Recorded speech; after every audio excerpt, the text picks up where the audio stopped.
that still has great credibility if you see it in the light, for instance, of more contemporary developments. Look at the near-death experience in the United States. Something like 13 million people in the United States say they've had near-death experiences.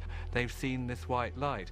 They believe it to be some form of miracle. So the idea that in the first century, when they had none of this scientific insight and they had none of these hospitals or whatever to save them, that people thought it, actually makes a lot of sense. Doesn't make them fraudsters or shysters. It actually makes them genuine people who thought they'd witnessed a miracle.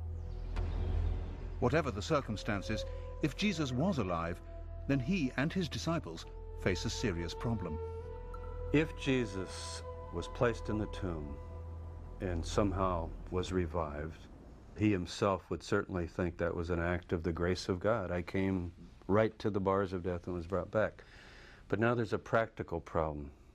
It's a political problem, actually.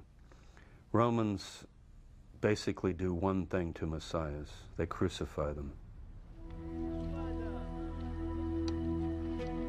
If Jesus did indeed survive crucifixion, either through resurrection, as the Bible tells us, or more controversially, through resuscitation, then he is once more a condemned man. The Bible is said to solve this problem with a miracle called the Ascension. Jesus is taken bodily into heaven. But the interesting fact is that the Ascension does not actually appear in the original form of the Gospels. The Ascension references in Mark are among the verses which, as we've seen, were added 200 years later. There is one line in Luke which reads, "and was carried up into heaven."